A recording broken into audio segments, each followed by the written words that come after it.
Now, What You Going to Do by Francis DiMarzio and Mark Wade.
What we gonna do when the money runs out and the tax man comes?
All right. solo layout. I did that right. Let me take this off here. I don't know what the hell's going on tonight. All right. Hello, everybody. Welcome to the 91st edition of the Community Pulse. I am not on mute. We are good. We have another fantastic show lined up for you all. We have Michael Kobernus. And I'll say a little story that Jade found. But I'm really excited to get to know Michael a lot more. And we also know him as Driven to Write. So a brilliant composer. And our featured co-host tonight is Cubic Lover 1972. I'm really excited to have Brian up here joining us. He was kind enough. Did I kick our featured artist out? I don't see him down there, but I'm sure he'll come back. All right, so let's get on with the show. Man, what a show opener. If you don't know already, I'm sure you've seen it posted. That's our good friends Mark Wade and Frank DiMarzio. As Laurie calls them, Cheech. What a fantastic song, brand new. What we going to do? So very cool, very cool.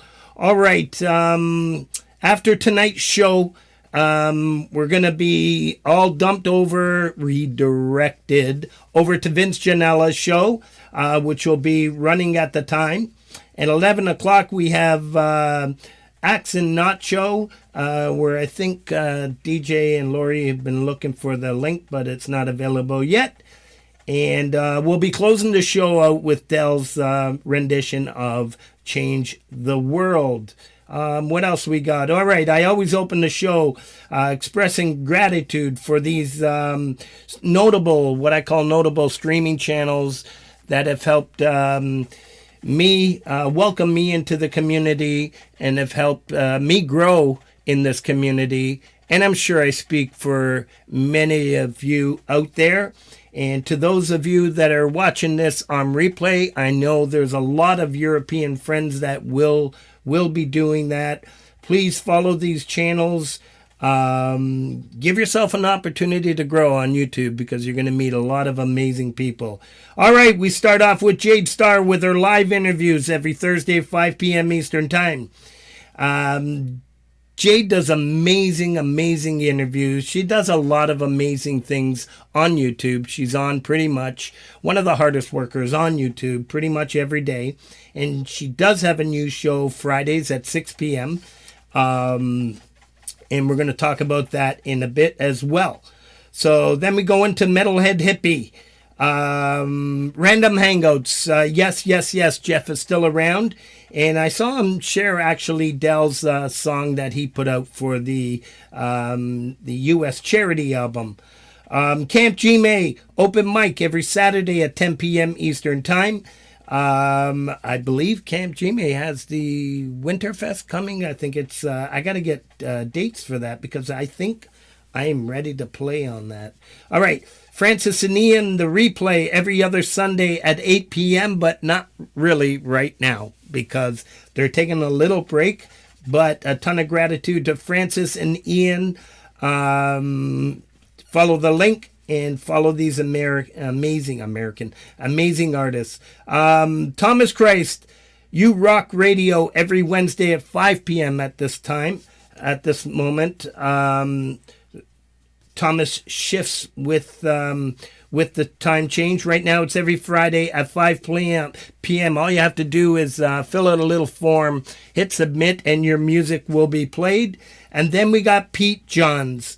Same deal, but it's every Sunday at 5 p.m. All you have to do is fill out the form, hit submit, your music will be played. Pete's is the first channel that I was introduced to in these beautiful communities. And I haven't looked back since. So, yeah, please follow those. And then follow this person especially. She is my favorite. And I save her for last. And what's her name? Laurie's Mishmosh. The glue of these communities. The heartbeat of these communities. We all love Laurie. She's just got so much fire and does so much for so many people. Every Friday night, you have the Friday night hang. She tries to keep the show a little different from what we all have. It's just a lot of fun. You have to participate. And I promise you, when I start feeling a little less overwhelmed with this new contracts and everything at work and things going on in the family and stuff, I will be participating in Laurie and Gary's stream. That I promise. All right.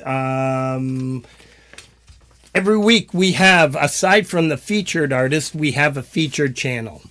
Unfortunately, because JJ's not here to tell me what to do, I forgot to pin the chat, pin the link to the chat. So hopefully between the wonderful mods throughout the show, we're going to be posting the link.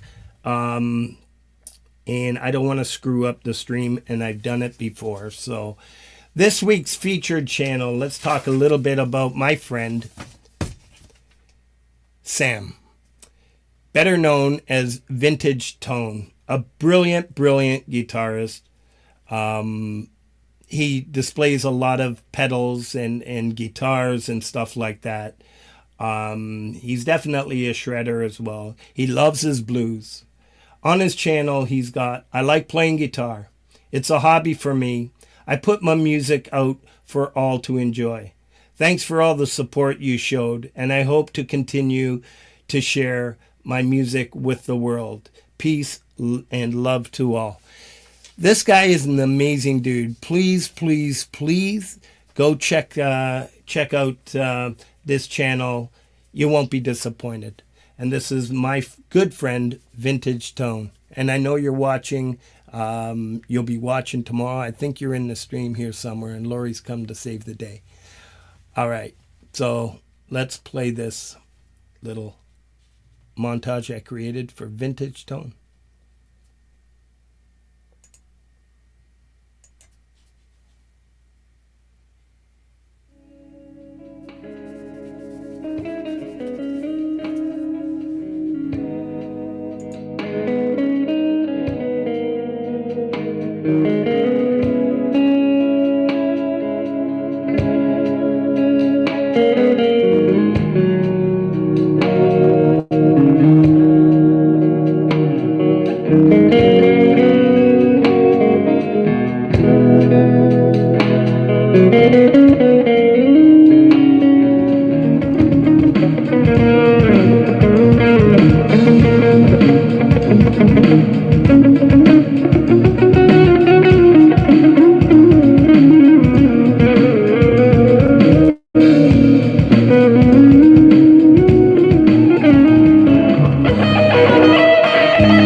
How freaking amazing is that, eh?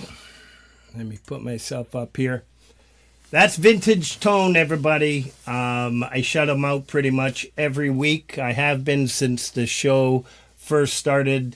We've been following one another for, I guess, the full 5 years I've been on here. Just a brilliant talent. Please, please, please. I will pin the chat. I realized all I had to do is grab the computer that's right here on the floor beside me, but I will during the next song, so that's for sure. All right, everybody. What should I do here? I'm going to do a couple shout outs and then I'm going to bring everybody on. Bass Girl is in the house. So fantastic to see you. Glad to see you up and going again. Brad Examples in the house. We got a whole bunch of faces in here. Doug, hello everybody, and thank you all for coming in. All right, the Community Pulse 91st edition is now live. Follow the link. Please go check out all the songs and all the premieres that have been happening throughout the week. I think this week was right up there in the 130, 140 different things going on.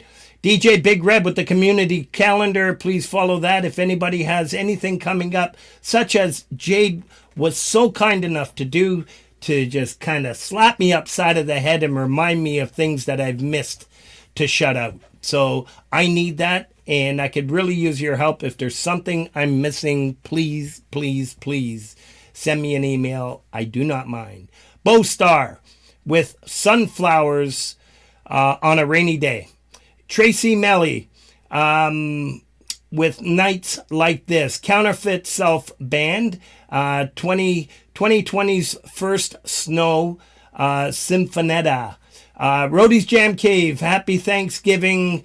Dell with Sandman. Blue Gubrius. What a beautiful track. Blue sent in for the American charity Music for Life charity album. This song's titled Father.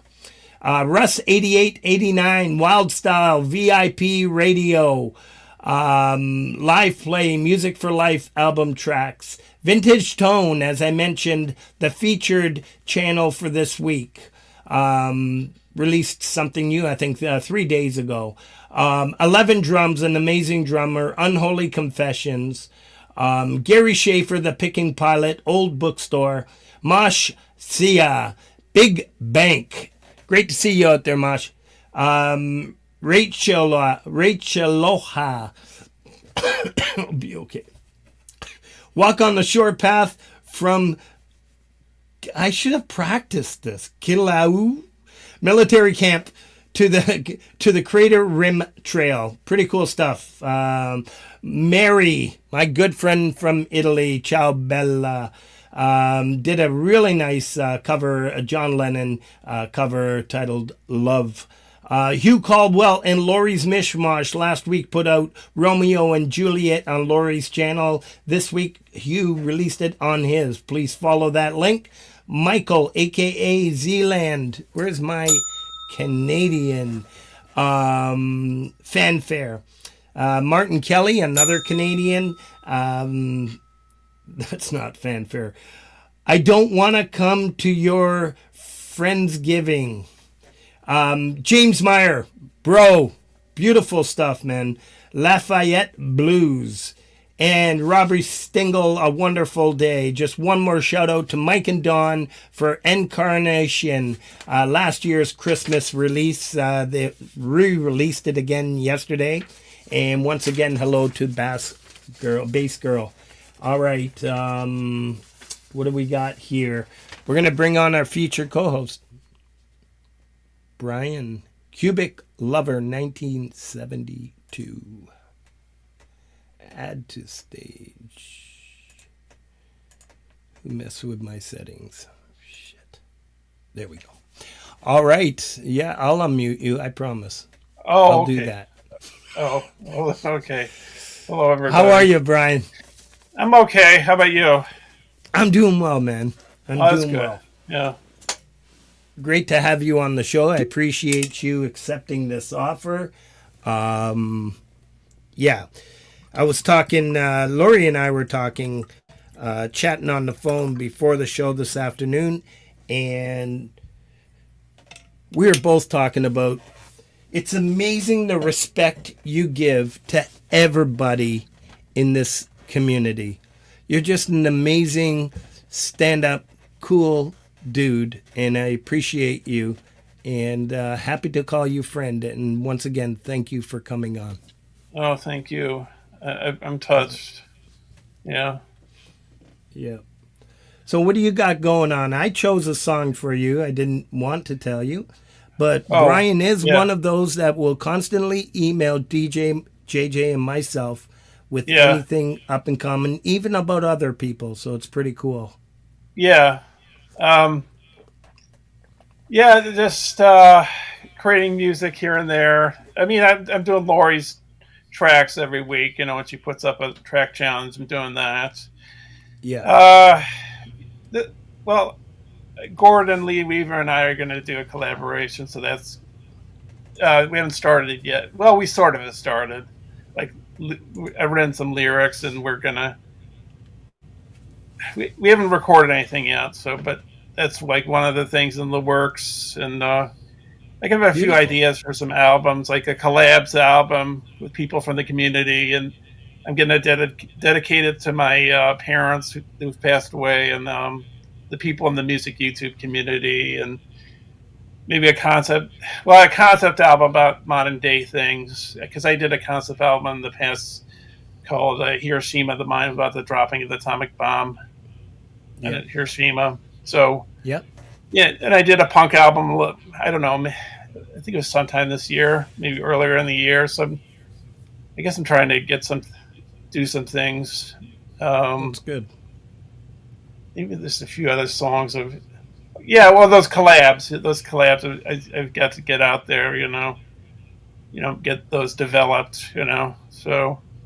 And then, I'm Kubrick lover, so I'm watching movies too, so that's the other side of me, You just lost me. Is that what Kubrick lover means? Somebody who watches movies? Sorry, I didn't get that. Well, my favorite director, Stanley Kubrick, so... lover of... Kubrick's my favorite director, so I'm the lover of... And I was born in 1972, so that's how I got my name. Brilliant. Yeah, so... That's fantastic. Yeah. Okay, well, I just learned something about you. That's pretty cool. I don't know that director, but... outside of Quentin Tarantino, I don't think I know. Oh, okay. Well, I watch TV. Francis Ford Coppola, I think, right? Oh, yeah, I know him. Yeah. The Godfather. Right, but, I guess I know a few. I just can't remember them. But, no, that's fantastic. Yes, and you do. Yeah. You did tell me you like your Sunday gatherings, watching movies and stuff like that. 3 with movies my friend, at a time? Yeah, 3 movies at a time. Well, I've gone to film festivals and, seen tons of movies within the whole day. I've been to Tribeca Film Festival a number of times, and I volunteered for the Connecticut Film Festival. Been a screener for that. It's sort of like a judge, kind of like the director submits films to my friend and I and other people, and we, judge them on pacing and cinematography and dialogue and acting. So. That's the other half of me. That's the movie person, and the other half is the music guy. So, that's fantastic. Yeah, I think I got some music ideas in the works. Ideas I'm thinking about. So that's fantastic. Yeah. So you've done a lot. The last 1, 2, 3 albums, right? Yeah, I think you were on the first one for Music for Life. Yeah, I'm on all 3. Yeah. Yeah, you're on all 3. Yeah. Fantastic. All of which are awesome. And let's face it, if Russ and Jade and the crew approved it, they're good tracks. Normally the feature co-host chooses their own track. This week, I wanted to choose one of your tracks, and I wanted to choose this one to help promote this Charity for Life, the U.S. edition. and I chose your track. And why don't you tell us a little bit about it? Okay, so it's called "The Need for Speed," Yeah. and well, I've been starting to do, I'm sort of experimental with my music, sort of avant-garde Yep. like, and so I've been starting to be separate sounds because my older songs, the sounds tended to be more centered in the middle. So now I'm starting to be experimental. I'm taking a guitar over here, putting another guitar over there. Even the key. I do MIDI keyboards in a few songs, but like "Wall of Sound," I had the MIDI keyboard in that, and I had some guitar work, and but I separated the sound. I took some of it, put in the right ear, put some of it, put in the left ear, and that's a continuation of that in this song. And I wanted to make something exciting for the kids, not something that would get their mind off of, um, what's happening to them. And then the video itself is a video game because I think kids like video games. Because I think kids that age are really into video games. So that's why I chose a video game for the video. I love it. Let's Yeah, give it a spin. so, Let's yeah. give it a spin. Okay. All right, everybody. So this is part of a track from the Music for Life charity, the USA edition that just got released on Jade's channel last Friday. And let's have a listen to this. Need for Speed by Cubic Lover 1972.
was amazing. That was amazing. Do I have you muted? Yes. Oh, Gary and yeah. Laurie, I noticed that, yes, tonight we are streaming Vertical, something new. I figure if I'm paying $1,200 a year for this stupid thing, I might as well take advantage of what they offer. And if it's that bad, it sucks. Brian, that's an amazing track. Very creative. Yeah. I love Thank the you. video. Great choice. Great, well thought out for the kids. That was awesome. Yeah, and the last two were, trying to brighten their day, not make them think about,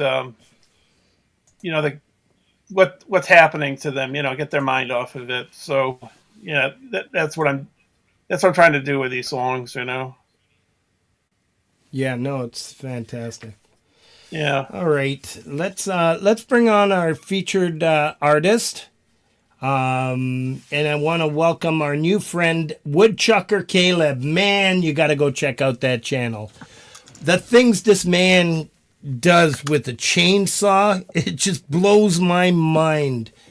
And I'm trying to put together a little video to feature him on this channel. So I'm going to fast forward one of his works and condense it into a little feature. All right, let's bring on our featured artist, Driven to Write, MJK, Michael Kobernus. And Michael, I'm going to put you... Good evening. Hello. I was thinking just evening. during the introduction that I should have something really clever and pithy to say. And all I could think of was, look how big my tea bag is. So I need more time. It's a pretty big bag. All right. What? Okay. So, yes, Michael, welcome to the show. And I know you're a brilliant talent and you're relatively new to these communities. And we're honored to have you on. And Cubic's got a few questions lined up for you. Let's get to know Michael a little bit more. So you told me about your background. So has your background influenced your music style?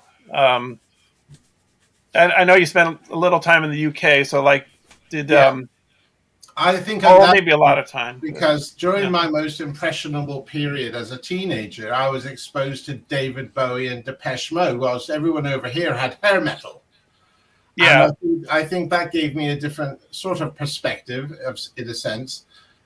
Certainly, I have a different taste in music than most Americans do, in spite of the fact that I'm actually an American as well. So I grew up in a country and I grew up in a place where I didn't have MTV and I didn't have exposure to the big bands. And so I think I had a much more narrow musical exposure, but it also had a deeper impact. Yeah. So, what were some of the bands you listened to? On vinyl, I would assume. Vinyl, right? Initially, but of course I went to tape, getting those bootlegs. My first big love was the Beatles, and it still is. My producer hates them with a passion, and it's one of the few places or only places where we have a disagreement. But I love What's his name? Russ, 8889? My producer's name is Pfizer. His actual identity is a secret. He doesn't like anybody to know who he is. I think that's because he doesn't want anyone to know he's working on my music, but whatever. But the Beatles was always my biggest passion. And when I moved from the US to the UK, I didn't even know I liked the Beatles because I didn't know who they were, but I'd grown up listening to them here in the States.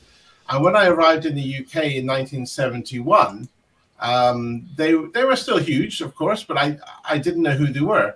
And then one day I bought an album at random. I guess it was about when I was about 9 or something, or maybe 10. I bought an album of the Beatles' greatest hits, and I went home and I played it, and I was just blown away. Every single song that I loved was on that album, and I never knew I was a Beatle fan until then.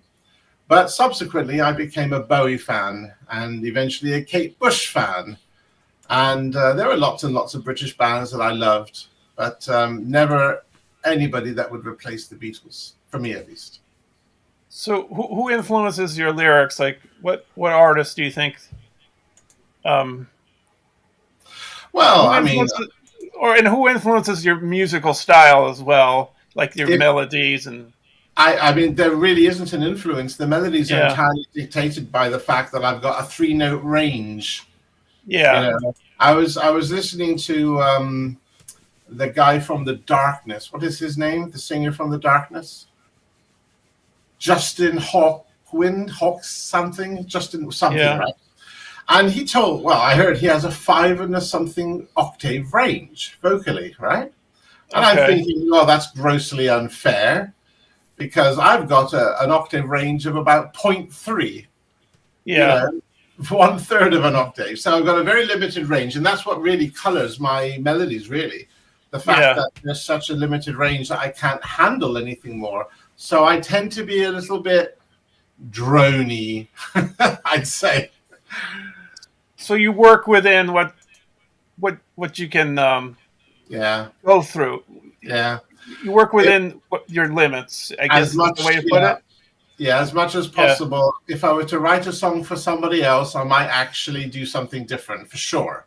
But for yeah, myself, I realize my own limitations, and since I've taken on the mantle of singer and yeah. songwriter, I have to really write to my, I wouldn't say strengths exactly, limitations though, for sure. So I write Mm, what I can just about do. And I try and push myself. I try to push the envelope a little bit. And it's hard. I spent all my life writing songs or at least fiddling around with the guitar and never singing anything. And then in the last few months, I just started trying. So when you're doing lyrics, when you're writing these lyrics, were the lyrics the beginning, or was the music in? Oh, Did the music come first, or the lyrics no. come first? When you Always yeah, the lyrics. I always the start off lyrics. with a lyric. Yeah, And it's almost always a complete song as well. I don't really just write a yeah. snatch and then, or a first line and then see what I can do with it. I usually write the entire song out and then I see what I can do with it. Okay. And That's what fantastic.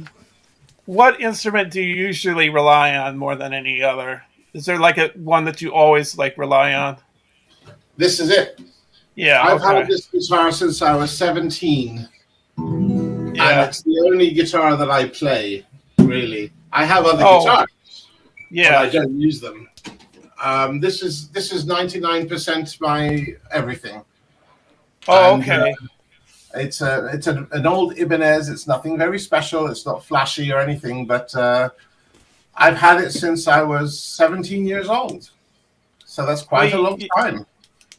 yeah. You don't know. It's not really the expense, how expensive the instrument is. It's more how it works with you, how it feels with you. You know how it part of you. You know it's part. Would you say something like that? Like, um, Yeah, I'm more intimately familiar with that instrument than anything else in the world. yeah, yeah. Um, have you played other instruments? I do have multiple keyboards. I've got multiple guitars. If in fact I could pan my computer, I could probably show you. Yeah. But this is the other guitar that I love. Oh, an And, SP. I'm an enormous fan of Angus Young. I love Oh, AC/DC. me too. I saw AC. I watched an AC/DC concert with my friend yesterday at his place. Oh, that's lovely. So yeah, I've made that guitar part of my image. You know oh, how you do when you're young, you do these pictures and you always put rabbit ears behind people. oh, okay, I've done that with yeah, my guitar. I put yeah, my little guitar behind my head to give oh, myself okay. hands. I thought that was cute. So when you Gentlemen, use oh, I'm sorry. no, go ahead. Oh, Finish just off with this. so We're when you good. rely on an electric guitar part, that would be the guitar you would go with, or am I? Well, mostly for the songs that I published, the ones that I would say are the production songs. Most of that's really my producer's work. I just write the songs, and then I do stuff like a little bit of MIDI or maybe some acoustic. He's the one that has the magic touch, really. I say that, at least 50% of the song is his work as much as my own. So I credit him with every bit of the success of every song that I've ever created, especially the ones where I wasn't the singer. We've had various singers in my repertoire, male and female. And now that I'm doing it myself, I feel that the music is actually taking a bit of a step down. It's all very well saying it's authentic now, but it's not nearly as good as it used to be. That being said, though, he provides the level of professionalism that's evident in the music. That's not my doing. I mean, I'm the word guy, and I, came up with the chord sequence and the melody, such as it is. But the real magic's in the production, if you ask me. So both of you together make a fantastic song. I'd say so. I mean, we do a lot of collaborative stuff. We talk about the songs. We talk about, should we do this at the start or should we do that, and so on. Or do you want to have a sax solo here, and I'll hire somebody off Fiverr, and we discuss that kind of thing. And that's great. Sometimes he makes decisions that I don't like or I don't agree with. But when he does, I take it as a sort of, how can I say this?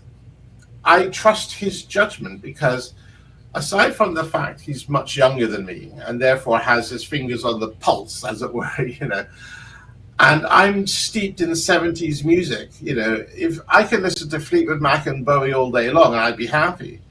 But he's got a wider and broader perspective. So when he does something, makes a choice or something, and I don't like it, I'm a bit philosophical about it. I say, well, just because I don't like it doesn't mean nobody else will. And so I just make the the leap of faith that his choice there is the right choice, even if I don't like it. And I'm not so egotistical as to demand my vision be met. All my dreams must be made true. No, I don't give a damn about that. All I care about is making a good song. And if he can make the song better, then that's fine for me. I trust him, and I absolutely accept his judgments.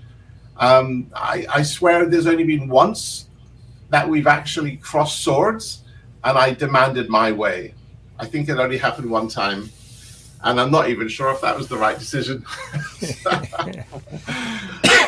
All right, gentlemen, I'm going to do a few shout-outs here. And, oh, no, now I lost it. Jade has a question, which I'll give you an opportunity to answer. All right, so yes, I need these things. More shout-outs from the premieres that have happened throughout the past week. Tony McGreal, Crowmaster, part of their Corvus album is available now. Greg Pincus, nice to meet you. It's an older track that he brought back to life. Amazing stuff. Jaded Soul and Colorful Energy. Gimme Some Space, an amazing track there. D. Lynn, she was busy this week. I think I saw her in the chat. I know I saw her in the chat. She released a Christmas Burl Ives cover, A Holly Jolly Christmas, Enigma Bird, Dark Phantasmagoria. Look at me. All right. Poison Whales, Particle Men, Colorful Energy, Die With a Smile, a Lady Gaga and Bruno Mars full band cover. Kathy Short featuring Daniela Jovic. Please go check out that. And yes, Kathy is a Canadian. And you must, both links are out there. She's relatively new. I went over and checked out her channel. Really cool stuff. Rose Ackerman, Adam Holtz, John Schur, Noura's Guitar, Barefoot and Pregnant, Dylan Marlowe, guitar chords. To anybody, I say this every week, anybody learning to play guitar, strum along with, he's got the chords, the lyrics, it's really cool stuff. Brian Drums, our good friend, I Don't Want to Go Home, Southside Johnny and Asbury Jukes drum cover. Harriet B., what a brilliant singer she is. Another Lifetime, Pausing Guitars, White Room. Michelle Fretz, yes, a Canadian from the West. Always does a lot of live stuff and live shows, open mics and stuff like that. learning to walk. All right, No Lake, which we're going to feature on this channel soon. The Last Cloak of the Universe, Dragon Orb Music, Kathy A. Ogram, Auntie G and Marcus Cannell, Small Victories, Anthony Rufo, Music for a Minute, Son of Thunder, and Paul, our good friend, Paul, World Don't Seem So Bad. And that was, of course, mastered by DJ Big Red. There's a question for you, my friend, before we play your next, your first track. There's a question from Michael there. Oh. Well, I answered that in the chat, and the fact is, no, not really. But he works with other people, and he's not exclusively my producer. I'm just one of his clients, of course. But I've become one of his most long-term projects because he's mentoring me as much as he is working for me or with me. So, when we work together, he actually gives me a lot of guidance and a lot of advice and so on. And some of it's ridiculous, like, Michael, stop putting your microphone in the corner of the room. I can map the room from the reflections, basically obvious stuff sometimes. But of course, I'm new to this recording lark, really. I've only been doing it for about 18 months, really. And so it's become a massive learning curve. But whilst it's the case that he provides me with a lot of guidance and help, he doesn't charge me for any of that stuff at all. It's because we've developed a relationship over that time. We've become friends. And I know he works with a lot of other people, but I don't know what he charges them. I'm sure it's more than what he charges me, of course, but that's, that's just because we've been working together, I think, so long. We've done over 50 songs together now. I think it's like 55 or something at least. That's 5 albums. We've created 5 albums together. Whatever you guys are doing together, it sounds amazing. So, very prolific. Yeah. Do you want to play the first song? We got Chemical Love. Why don't you tell us a little bit about it, unless you had a question about it, Brian? Oh, I was just going to say Jade asked the question. Jade wanted me to ask him a question. I can ask him after the song or whenever. Okay, let's give this a spin, and you can ask the song. So why don't you tell us a little bit about Chemical Love?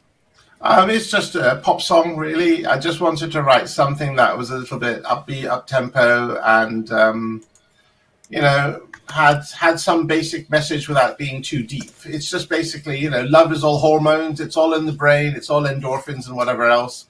And so, I like the idea of it being a witch's brew, a cocktail of, swirling chemicals in our brain.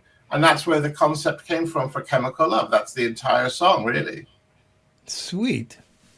Nice intro. Let's listen to this. Chemical Love. MJ Kobernus.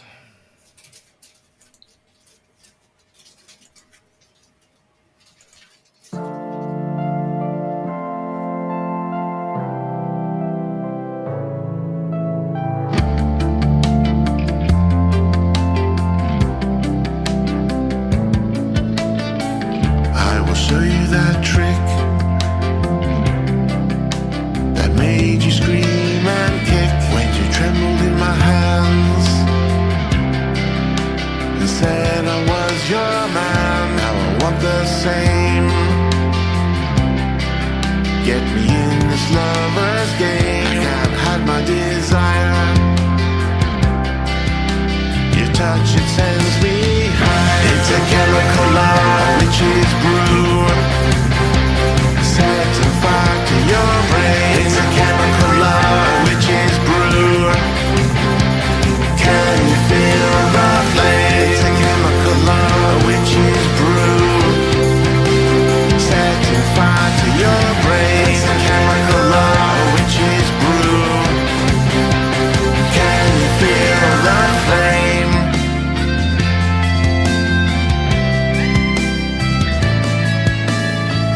Now I want the same.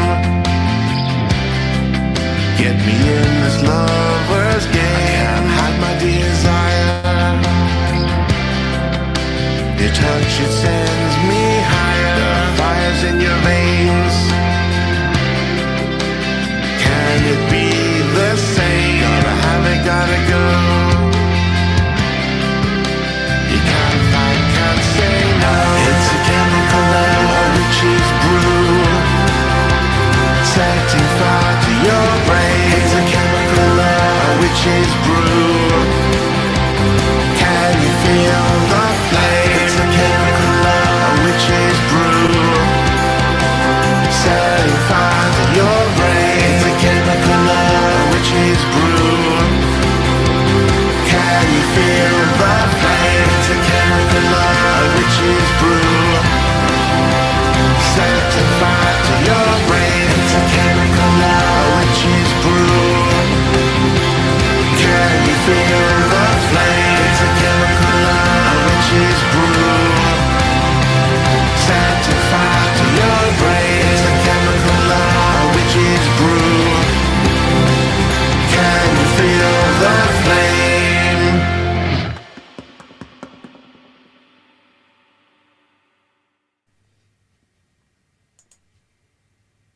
Wow. Let me unmute, and bring us back on. That's amazing. Oh, Thank you very beautiful. much. Yeah. The music video is nice too that you put together. Oh, yeah. Yeah. Thank you. We were talking Yeah. about that earlier in the pre-show, and I was mentioning, of course, that I get all my clips from this one place, and a lot of other people in the community get them from the same place. So sometimes I see the same clips as other people are using, and I went out of my way to try to find things that nobody else had used yet. I don't know if I Yeah. succeeded. I hope you didn't use my clips. I don't know. I But of know. course, unless you're going to pay them a ton of money, they're very much open to everyone to use equally. So there's no exclusivity on pexels.com. But before I get back to talking music again, Jade asked a question about. She said you write novels, or is that sound? Oh, sure. Yeah. Yeah. I've always been a very creative individual in the sense that I wanted to, put my hand to something. And my first attempt at being a creator was to write books. And I have, well, not just books, of course, but many different things. I have about 100 publications, and only 4 of them are novels. About 20 are anthologies, basically short stories in different, collections. And then there's a lot of scientific articles. I wrote a lot in the environmental domain. Oh, So- okay. So would you say are you a Renaissance man? I would say perhaps a partial Renaissance man, because a Renaissance man would certainly be a master of the sword, as well as the horse. I'm neither. Well, I don't know if Renaissance has to apply to, I think it can apply to art, but you do more than music. You do prose as well. I used to. Yeah. I find You that used to, because yeah. since I moved to the States, I Yeah. find that work is too all-consuming, and I don't have the energy for that. For a Yeah. novel, you need to dedicate 6 months at 2 to 4 hours a day, at least. And that's 6 months of your life at 2 to 4 hours per day. Now, I don't have 2 to 4 hours per day for writing for a sustained 6-month period, and that's your minimum. God knows if you wanted to write War and Peace or something, it would take a decade. But I can't do it anymore. I just don't have the strength. And so I find that writing a song can be much more, what's the word here? Not interesting or something, but fulfilling. It's much more fulfilling. Oh, Because, yeah. you can knock a song out in 10 minutes. And I don't mean the demo, the recording, and the production or any of that. I just mean the basic words and music. A 10-minute song is quite possible. And that I can do. And then, if I come home on the evening and I'm a little sleepy, a little tired, and I don't want to do anything, but I get the strength up to pick up the guitar, I can have a song and I'll do a scratch demo, what I call a scratch recording or something. I just sit there with the guitar and sing and play it. And then the next day or the day after that, I'll come back and listen to it, figure out what the chords were, because I've forgotten already. And then I will sit down at the computer with the MIDI. I don't even use the keyboards anymore. I just do that clicky thing with the mouse on the notes, you know. What do you And use then, for? Oh, I'm sorry. Go ahead. Keep going. Keep Well, going. I'll just do a quick demo. I usually always start with grand piano, organ, bass, maybe strings, certainly then drums. And then I'll just throw in an acoustic guitar when I can be bothered to pull the mic out, you know. And then give it a vocal as best I can. And if it's not too horrible, I'll send it to my producer. That's how I do that. Cool. So do you use a DAW or do you do it through the studio, or do you do both? I am deeply invested in GarageBand. Oh, me too. I use GarageBand. Yeah. I mean, I'm not loving it because I find sometimes there are things that I just don't know how to do in it or can't do in it. Yeah. But for the most part, I'm satisfied. It's easy to work with, and I do okay. And the important thing for me, of course, is maybe not in your case, but for me, I'm not looking to produce final production songs here. I'm just looking to produce a demo, what I call a reference file, really, that I can send to my producer that he can then build on. And he will then say things like, okay, well, let's have that guitar part, or let's have that vocal stem. And then he'll master and mix and all that stuff. I can't do any of that at all. What would you consider to be your best song, and what about maybe the song you thought maybe the least one you thought? I don't know. The least commercial song is about illness. Illness.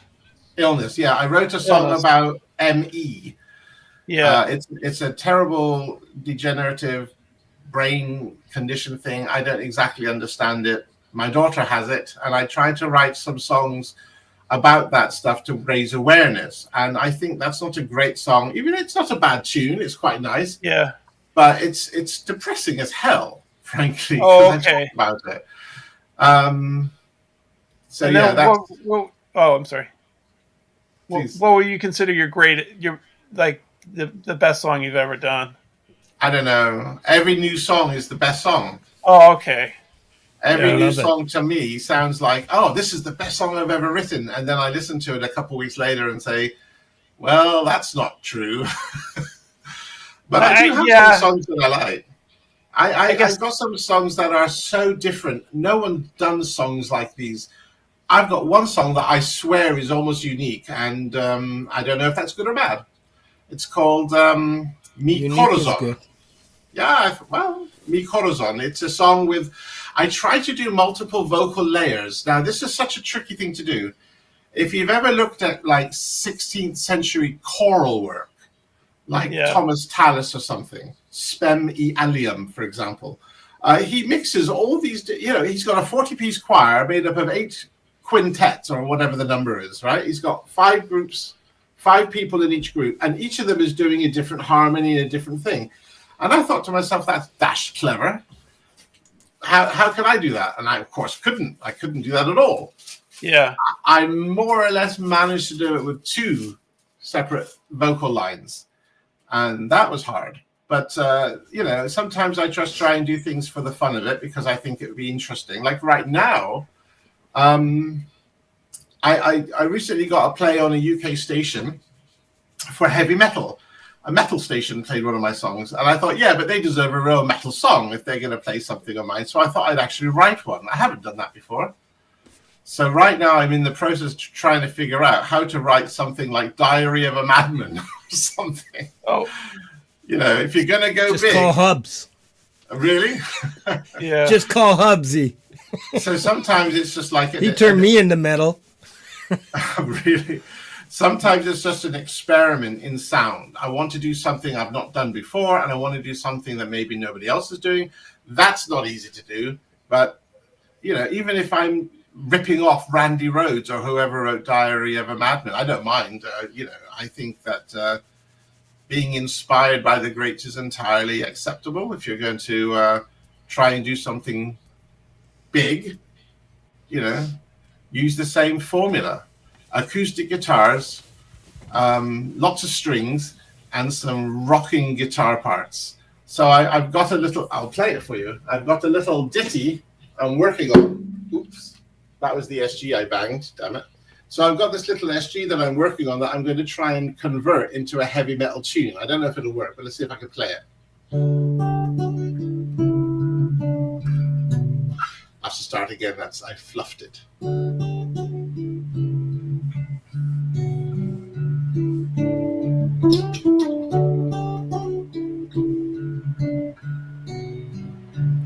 There's your Diary of a Madman. And I want to Very use cool. that motif to be the central motif of the song. That will also convert into, you know, the classic rock riff. We'll see. I don't know if I'll pull it off, though. So is that the intro? I'm sure you will. Yeah, I mean, that's basically 90% of the whole tune right there. It's just this little riff in D that goes to a D chord descending thing. It's a very simple song. It takes about two minutes at most to play. But since I want to go metal with it, I'm going to extend it dramatically, I think. So I haven't gotten anywhere with it. All I have is the first bit. But, you know, we'll see. It sounds great. I like it's very beautiful. The melody that you just played there. Thank you. Yeah. I can hear it. I can see where that's headed. And I love that you do that. I mean, I think I call Hubs at least once a week and scream in his ear that way, but I'm sure he understands the lingo. All right. We got Crow Day Alexander, Walking Desert Sands. Speaking of which, Gary Hubs After Dark. A brilliant new concept, new show. I love what he's doing there. It's a nice little gathering. It was really cool watching it on replay Saturday afternoon. I was just sitting in the shed, took a break from some of this reno that I'm working on, and got to hear Jade chatting with Blue Gubrius and Coldy and Hugh and James. It was really cool. It was nice. It's a great show. Well done, Hubsy. All right, Cubic Lover 1972 with Laurie's backing track and our very own co-host tonight. I don't think he's missed a week of Laurie's backing tracks, and very consistent, and I shout him out every week. Alaskan rock star Mellow Part 2, who's calling me? Mellow Part 2, an amazing riff there. Wesley Media Hub, a.k.a. I read that all wrong, a.k.a. WMH. All right, Saturday DJ Disco Mix. Forest of the Wolf with Kingdom of Dreams. I miss folk punk. But we got to hear a nice little track from the Music for Life album. It's a short one, but amazing. And I believe it was mixed, mastered by DJ Big Red. This one's called Just Breathe for a Minute. Beautiful. Frank Mel, Elvin Glade, Rainfield Music and Badass Brutus Guitar. Wada Parja. I don't know how to read Roman numerals. V11 Project. What is that? Seven. Oh, sorry, I missed a stick. V111. So 8. that would be 8. Okay, got it. All right, Stephen Ewart, exploring southeast Queensland and northern New South Wales, Australia. I love the fact that he's just a brilliant musician all around. I spoke to him the last couple days. He is coming on the show very soon. And, yeah, a lot of love for Stephen Ewart. Guitar Hack Hangout. Guitar Hack's going to be on the show coming up in January. We got a brilliant start to this new year. We got Ron and Jenny. Just great stuff. Dwight the Hitman Bailey, Rockin' Robot. Colstaw Shaw, Ordinary People. Edgar Guadarrama. Sorry, no, I'm not going to read Spanish. No nos vamos a olvidar. I better just stop. Maybe I just translate it. Maybe I should learn Japichi. Bronco guitar tutorial. That's it. PJ, Colby, and Mark Wade again. What a brilliant combination, collaboration these two are as well. If you could only see, tonic acoustic cover. Really cool stuff. All right, as I mentioned, this is really important. But I'm going to wait for Laurie on that one. So, no, can't mention that yet. Yes, I could. I'm just going to finish off with this. Remember, everybody, buy all 3 Music for Life Canada charity album. It's still available, whatever you can afford. Please offer up some support. We have now the Music for Life USA charity albums that are available. Same deal. Whatever you can afford, man. Just provide. It's going to an amazing cause, and there was a lot of work put into it by a lot of artists, and Russ 8889 and Jade and everybody else that's involved. And this Friday, nope, it's not this Friday. We have Jade's new show Friday 6 p.m. Unearthed, episode 1 with Jade Starr.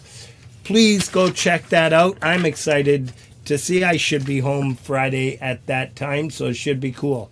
I'm going to stop there, and let's, if you're okay with it, Brian, let's get into the next track. Yeah, it's fine. Sweet. Dirty Trick. Yeah. Why don't you tell us a little bit about this one? Well, that's a recent song, actually one of my favorite songs. And it's basically the idea that love can make us all fools, make fools of us all. It basically plays dirty tricks on us. You know, you think you're going into it and you're going to get something out of it. You're going to get this, you're going to get that. And then you get the rug pulled out from under your feet. Love plays dirty tricks. God damn it. Hate when that happens. All right, let's give it a spin. Beautiful.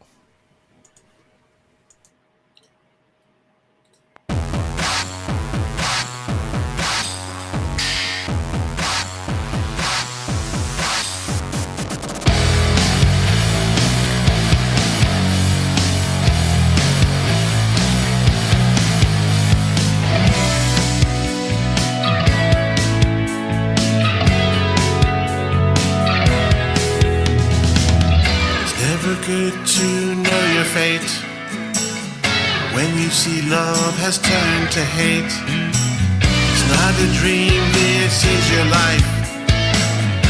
As you watch your hand twist the knife, you've been around and you know some things. Why'd she give you back that ring? Did you wear the horn she decreed? Time to be who you need to be. It's a dirty trick the heart will pull, 'cause all it does is make us fools. Don't you let it know, don't you dare. Don't ever forget how to care. Sometimes it's best that you walk away. You give too much if you have to stay. Though it's hard to see through all the rain, there'll be a rainbow after the pain. There's more to life than an ever after, 'cause all your hookups were disasters. Follow the plan and see it through. You'll remember what you always knew. It's a dirty trick the heart will pull. All it does is make us fools. Don't you let it in, don't you dare. Don't forget how to care. And everything we thought important will fade away as we forget the names of the women we loved but didn't stay. And when the pain they caused no longer haunts us, like echoes from our past, we remember how to trust.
your song. That's amazing. All right, do I have this on pause? Yes, absolutely brilliant. Love that. And Thank you. yeah, I guess it could happen. And a lot of people don't know how it goes viral. Sometimes I was told sometimes it's as simple as a thumbnail. Congratulations. That's beautiful. I think perhaps it's just persistence and consistency, and it was a reward. They threw me a bone. Somehow the YouTube algorithm picked up on it, spread it around, and it did quite well. Is that like what Vegas does?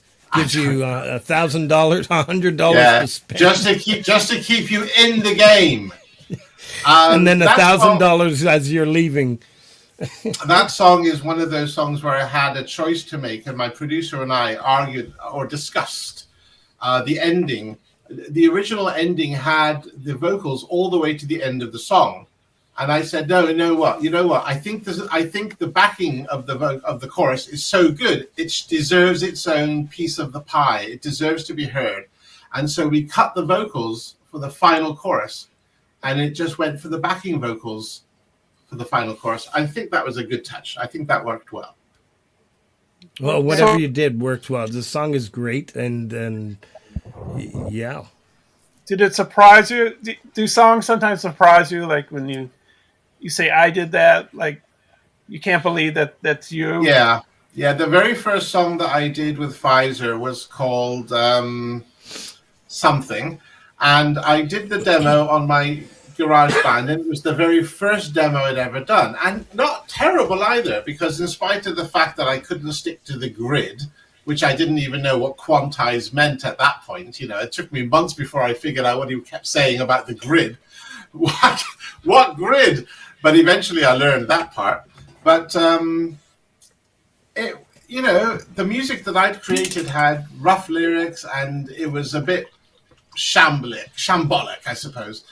And it came out polished. It came out smooth. It came out sounding like it deserved to have been on the radio in 1984, which, of course, was actually when it was written. So, I would have to say that the production versions of the songs do blow me away often. And very cool. I got to be honest. The demos themselves, they're sometimes okay. They're not terrible. And embarrassingly enough, Frank, as you know, I sent in the wrong song.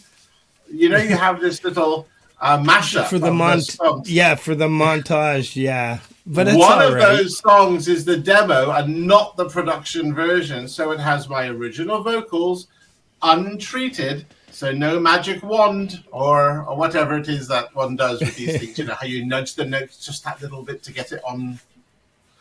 Listen, I listened to all of them when I created the montage because, as you know, they're different parts of the song. I try to find where it's going to fit best with the one before or the one coming after. Anyways, I didn't catch it, and so I was mortified. Let me tell you, my actual voice, raw.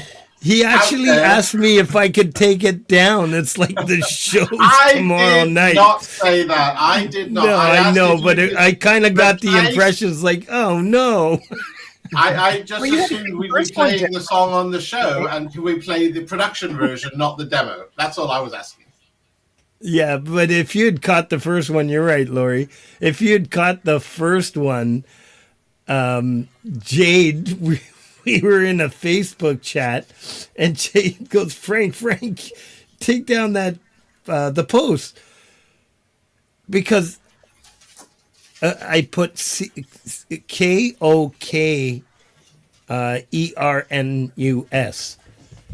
and Kobernus, and thank God Jade caught it. Well, I'll be honest, I've been called worse. So Debbie wants to know if you have a link to your producer. I can provide anybody that wants to be given an introduction. I can provide an introduction, but he does not have a public face. So maybe send an email. Anybody wants to know, just contact me by whatever, social media, Ouija board, whatever. Oh, that's actually him. Well done. How did you know that? DJ's a sleuth. He's a genius. He's a sleuth. Nice. Way to give up somebody's contact. Yeah, you've totally doxed him now. I don't even have that link. I don't know what that was. Crazy. Hey, DJ says, if it's public, I'll find it. All I can say is, if you like what he does for me, he'll do the same for you, but probably better, because you might be a better songwriter, so it'll be even better than that. That's what I would say. He'll make whatever you've got good and better. I always see it like, if I made an okay song, he'll make it good. He levels up. That's what I say. And I think that's entirely the point of a producer. The producer's there to make you better than you are, effectively. I did that when I was an editor. I worked for 5 years as an editor in a small publishing company, and my job was to make the author read better than they were. I was good at that. I'm just not so good at this. Well, We all need a all little right, help. we're going to take a little break from music. Well, not from music. We've got Laurie here, who's got a special announcement, and I don't think she needs an introduction. Frankie.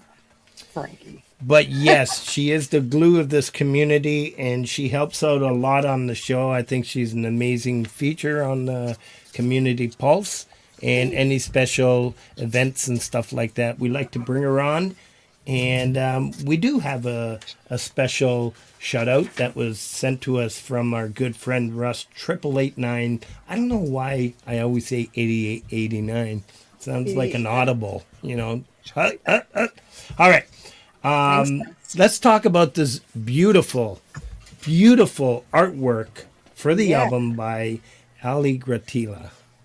So if you all don't know, I know a lot of you already do, Ali did the artwork for the American Charity album.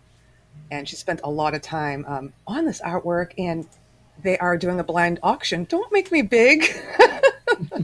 You're big. They're doing a blind auction to auction off her original painting. So let me just show you first of all, because I saved it here. The vertical streaming screw me up. I can see it over there.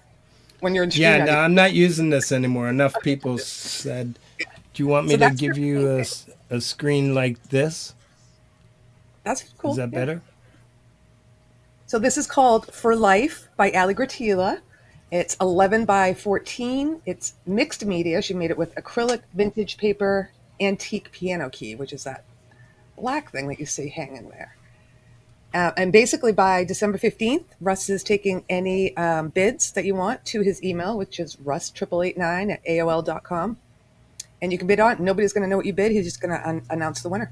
Whoever is the highest bidder gets that gorgeous piece of art that Ali put a lot of heart and soul into. Please, whatever you can bid, whatever you can afford. I don't even know if I'm supposed to say the number I put in at, but just put in a number, email, and let's see if let's try to raise as much as we can. Obviously, it's going to an amazing cause. Winner will be announced on the 15th of December. That's fantastic. So, yeah. And this is at a Monday. We might come on here and talk about it a little bit more on your show. Yes. We And, definitely will. Russ to come on Absolutely. with us as well. Yeah. Which is cool, but my necklace. But yeah, if you saw this, I haven't seen it in person, but if you can see it on a big screen, there are so many layers to what she does. And obviously I mentioned all the different media that she used to create this, but she's just amazing. Yeah. Russ and Jade and Dave, again, I have an idea, amazing for producing the whole album and doing this again for an awesome cause. Yeah, and then the next one's in Australia, right? They're doing an Australian one, yeah. Is that next year? So why don't do you know a little bit about the artwork? Because obviously I came into the stream, I was working, so I missed Jade's, the pretty much the whole show. Yeah. but they were talking about the art behind it. What does that represent? Like, Yeah, what is? Oh, I'm pointing at the screen like as if you can see me. No idea. Oh, okay. So we'll get Right. more detail on it. It's just absolutely beautiful. If Jade Yeah. could tell us. I know. Yeah. I know Allie used to be a piano teacher before she Yeah. got ill, and so she included that piano key there as a symbolism to her music. Right. Yeah, I forget the rest. It's been a 5 day, Yeah, 5 days whirlwind this weekend after Thanksgiving. So once again, anybody out there who'd like to donate, buy the 3 albums, whatever you can afford. There is no judging, even if it's $2, whatever you can afford. You buy the 1 album, and you'll get all 3 of them. Every little bit is going to help. You want to donate. You want to bid on this beautiful painting. I hope I get it. I might throw in another bid, but You will, Frank. You're so generous. yeah, we no, don't know what we have to beat, but I already know if you bid, I lost. no, that's not true. No, that's not good. That's not good. No, I know. I didn't bid that Keep much, it, so you don't have to spend the money unless you win, right? So yeah, a bid doesn't matter what it is. Did absolutely. I change that? Okay. Yeah. Well, that's yeah, and I know it's 11 by 14. The title is For Life. It's acrylic, vintage, paper, antique piano key. There you go. I had the description here. You just repeated everything I just said, Frankie. But say it twice. That's okay. Oh my goodness. Now what? No! Come You back. hurt my feelings. I'm going home. Sorry. No, you. I don't listen too well. Sorry. All right, unless it's music. Okay. Let's pianos. Pianists. Wait, I've got Michael. Tell me your pianist joke. I got. Oh, this is embarrassing. I said you got to save this for the show, for this segment. Let's hear it. All right. As you all know, science has long maintained that there are really only 2 types of pianist. One is the shower. The other is the grower. However, I have done my own studies, and I have now conclusively proven that there is, in fact, a 3rd type. It's the frightened turtle. Oh, God. So let's talk about the pianists and composers of our communities. Yeah. We were talking backstage, and kid you not, please, let's go offer up some support. I know this is a really important segment. I said this from day one, and right before our eyes, a lot of the pianists are dropping off. They're disappearing. Wow. It's getting cold. Whenever Frank. this segment comes, we can't even. It's you. Okay, It's the thing to but say. they've actually disappeared from YouTube, and I'm sure they're going to come back.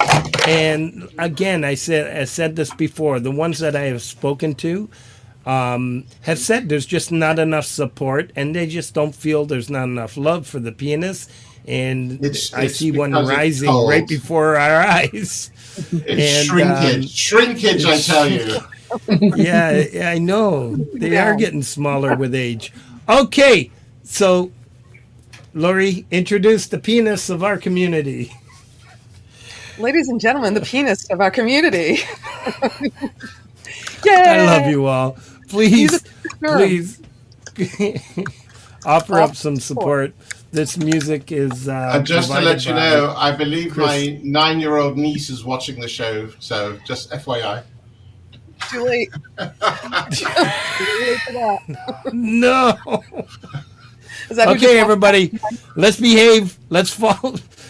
Support the pianists and composers of our communities. Means a lot to me. So please go offer up some support. Chris Durham.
All right. I can hear somebody eating away back there. Oops. How about I hit pause and bring us up here? All right. Well, yes, as I said, please offer up some support to those follows, those links if you can. I would appreciate it. And we're back to the show. Before we continue, let me just do a few more shout-outs, and then we'll get back on to the next track.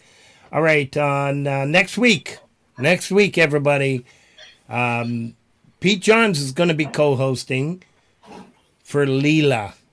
Isn't that amazing? We've got Leela on the show. Yes, so we'll be putting that show together for next week. Doing for others, we have quite a few out there. So many of you, of all of us, just share one another's music and celebrate. But these 6 that I'd like to shout: 5, Rebel Rocker, DJ Big Red 81. Bro, you're doing such an amazing job. Thank you for all the help this week. We are one man down. Mike and Don Genesi Music, D. Lynn, and Dell, just constantly sharing other people's, and with D. Lynn introducing me to new artists. It's just amazing. Some of the mentions: Friday is become such a busy day. It starts off with Javel de Pustis. And I do want to apologize to those that have been missing that are during the day while I'm working. Prior to the new funding models and all that stuff, I had lots of time available during the day, and I don't so much anymore. Yeah, so Friday mornings we start off with Javel de Pustis. We go on to Dan Anderson. Valerie Bott comes on around 2 o'clock. We got Charlie Gabaldon that follows that. And then now we have the new show, Jade Starr, Unearthed, episode 1 this Friday. It's at 6 p.m. I hope I didn't shit the bed on that. Mr. Smith at 8:30 p.m. Eastern Time, followed by Paul Volt and Sunshine Archer with the weekend warm-up at 10 o'clock, and that goes right into Laurie's Friday Night Hang at 12 a.m. Eastern Time, and then my man, Gary Hubbs, at 2 a.m. Eastern Time, 11 p.m. Pacific Time. Just amazing stuff. The Leelaverse Midnight Chill follows Gary's show at 3:15 a.m. Eastern Time, and that's 12:15 a.m. Pacific Time. Yes. All right. Adorable Anarchy and Tim with the Smugcast every Tuesday at 7:30. Rob Bennett with the Vault Show Thursdays 2 p.m. An amazing show. And then 2 great friends of so many in these communities, Ali Patches and Rich New Designs. Just amazing entertainment coming out of those 2. Brilliant collaborators. All right, Saturday nights is become pretty busy. We start off with, and I was actually going to do a live just before Thomas, but we start off with the Hour of Rock Saturday, 6 p.m. with Thomas Christ playing live, followed by Jade Starr's opening hour, Creative Hour, Saturday at 7. And then we go into Pete Johns with his happy hour at 8. And then from there we jump into Brad Example, the after party at 9 p.m. And right after that we go right into Freedom Redbird with the Saturday night music and fun and Camp Chime. So we kind of divide into 2 different directions, both great shows and great content. Then we got a few more. Chris Lane, we can't forget Chris Lane every Thursday at 10:10 p.m. Eastern Time with the happy hour. Michael Songs every Sunday. Scotty Butters, I have every Tuesday live, but Scotty's on all the time. It's just amazing stuff. The real Justine Kasprick, and here we go again. I'm not sure. I fell asleep early Sunday, but typically Justine will has her own show and has some guests come up every Sunday evening Eastern Time. Neil's Han Dynasty, SC Wolverines, another 2 great channels. Axe and Nacho every Monday and Wednesday nights at 11 p.m. Eastern Time. We got the Falcro, and we saved the best for the last, the Mix Club. Please, everybody, remember, Rhett, the Mix Club, isn't just an entertainer in all our chats. He's actually a brilliant, brilliant artist, producer, and a brilliant man, period. Love you, Rhett. All right, that'll do for the shoutouts. Let's, do you want to just go right into this song, or do you got a question queued up there? Did I mute it? No. Oh, yeah, Brian's muted. Hold on. Wait, I'll touch it. Oh, Oh, Jesus. oops. Oh, Okay, I'm not touching it. I was Sorry, typing my in bad. while you were talking. Just promoting. Oh, I see. So you mute. So, I so I thought I muted- did it. well, DJ told me to mute the mic because he said he could hear the typing, so that's why I muted my mic. Anyways, let's go into the song first, and then I could ask some questions after that. Beautiful. Yeah. All right, So, Follow the Music is the Oh. next song on cue, Michael. So what do you got? You want me to tell you a little bit about that song? Yeah. All right, I'll give you a little dirty secret about that song. I wrote it for another songwriter, the lyrics at least. He provided some music and said, "Can you do some kind of top line thing for this?" And I said, "Yeah, no problem." And so I wrote the lyrics and I sent him back with my singing, which, as we can all agree, has never been stellar. And he said, "No, thank you." He rejected it out of hand. And he said, "No, I can't use that." Thank you, by the way, Aitan, Mr. Koch. Anywho, he's a great guy, and we're still friends. And I thought, well, okay, these lyrics are pretty good. I don't want to waste them. I'll just, make my own song from them. So I did. And this is the result. Follow the Music was originally something else. And then it's sort of transmogrified into this. Sweet. Follow the Music. Let's have a listen.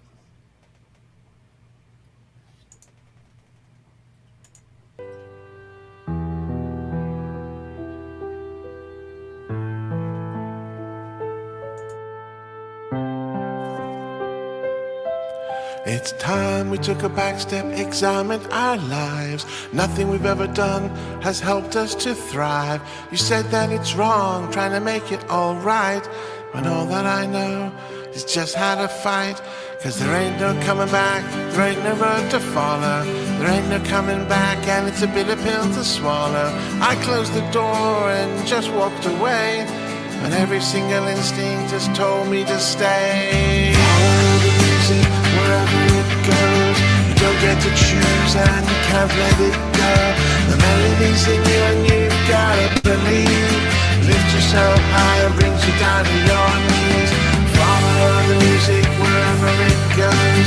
You don't get to choose and you can't let it go. The song is in you and you've gotta believe. Lift yourself high and bring you down in your knees. So you play the last piper and you dance your last dance. Just keep on praying that it ain't your last chance. And as you keep spinning, going round and around, try to keep yourself anchored onto the ground. We gotta keep trying how to push it on through, no matter the cost. What else we gonna do? I don't know that it's wrong trying to make it all right, and all that I know is just how to fight. Follow the music wherever it goes. You don't get to choose, you can't let it go. The melody's in you and you've gotta believe. Lift you so high, brings you down to your knees. Follow the music wherever it goes. You don't get to choose, you can't let it go. The song is in you and you've gotta believe. Lift you so high, bring you down to your knees.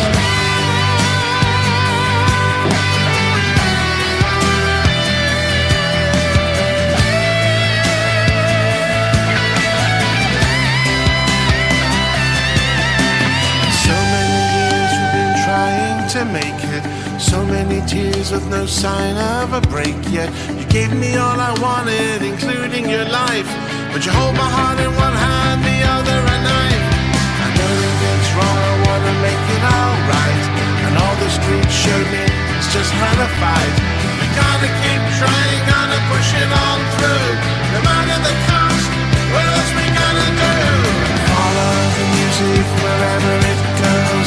You don't get to choose, you can't let it go. The melody's in you and you've gotta believe. It lifts you so high that brings you down to your knees. Follow the music wherever it goes. You don't get to choose, you can't let it go. The song is in you and you've gotta believe. Lift you so high and bring you down to your knees. Follow the music wherever it goes. You don't get to choose, you can't let it go. The melody's in you and you've gotta believe. Lift you so high and brings you down to your knees. Follow the music wherever it goes. You don't get to choose, you can't let it go. The song is in you and you've gotta believe. Lift you so high and bring you down to your knees.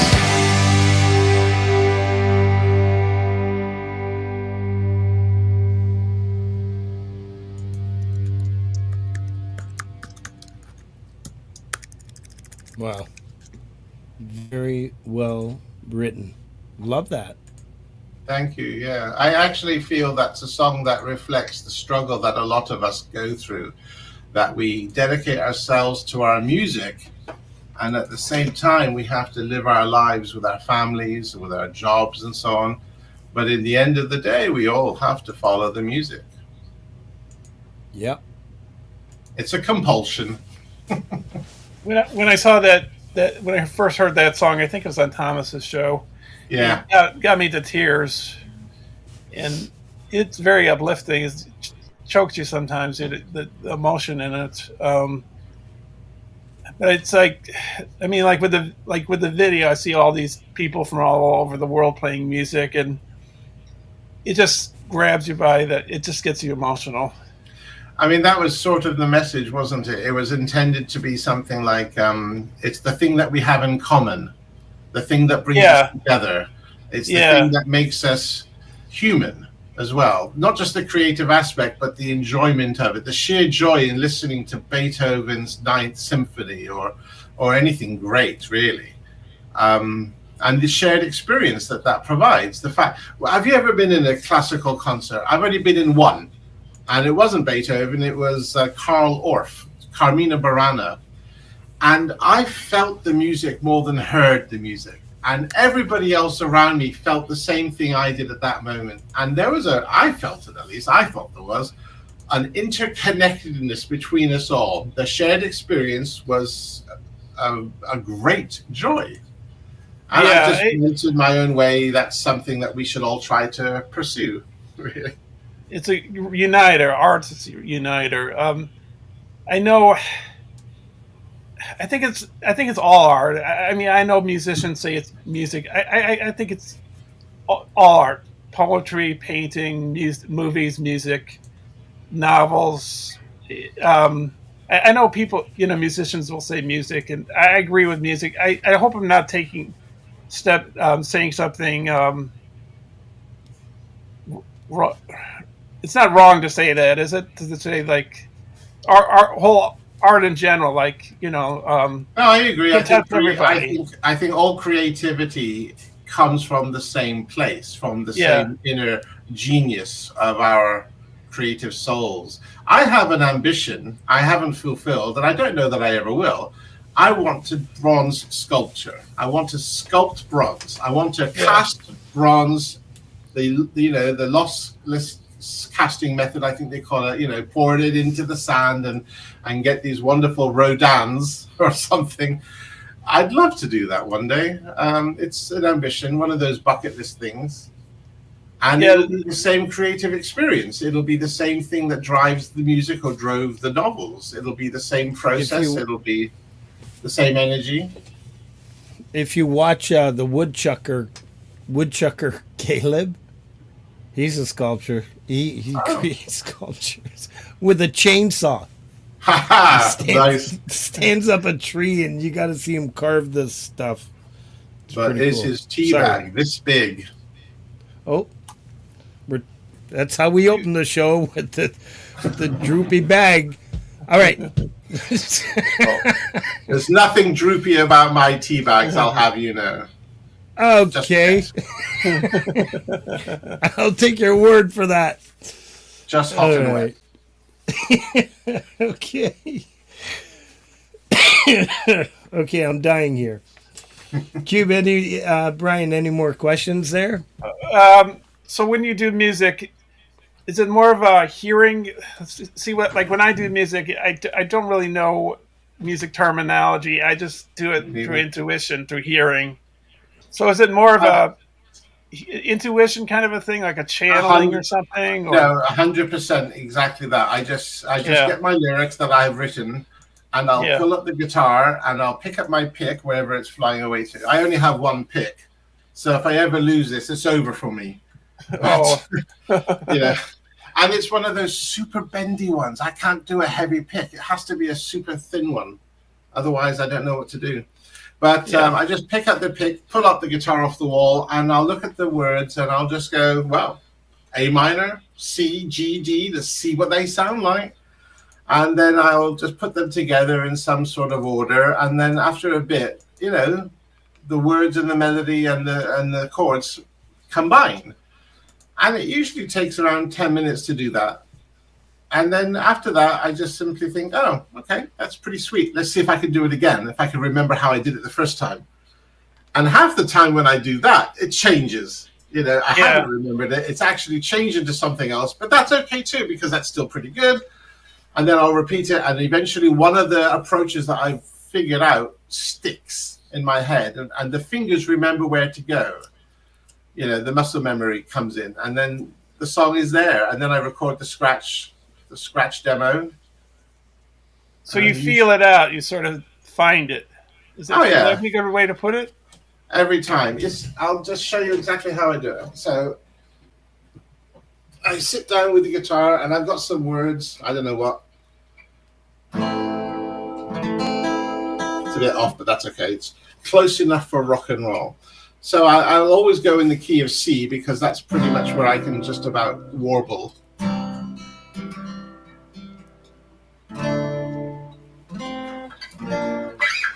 And then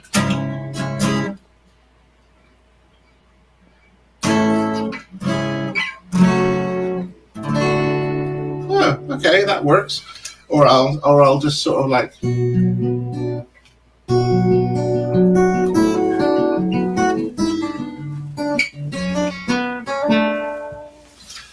I'll finger pick something, and then I'll hear the note. I guess it's the note I hear, the one that I feel is the key to the song.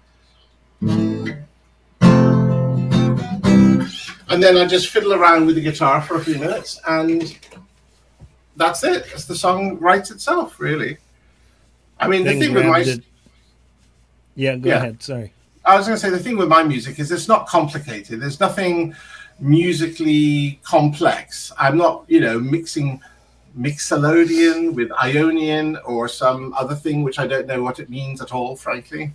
I just play a few basic chords and play a few simple melodies, and if it works for me, then I record it and make a demo, and that's how it comes out. Follow the music wherever it's one note, isn't it, really? It's one note. But so that's your process. Yeah, it's just the simplest way in the world. Yeah. Pick up a guitar and strum. Yeah. Pick up my guitar and play. All right. So why don't we cue up? Yeah. Why don't we cue up the next track? Machines Made of Rust. Yeah. Actually, love this title. Love this song. I mean, it's a Love Goes Wrong song. I basically only do Love Go Wrong songs. I don't think I've ever written a Love Went Right, ever. Has anybody? Have you ever tried it in country genre? No, I have one pseudo country song, but it's really not.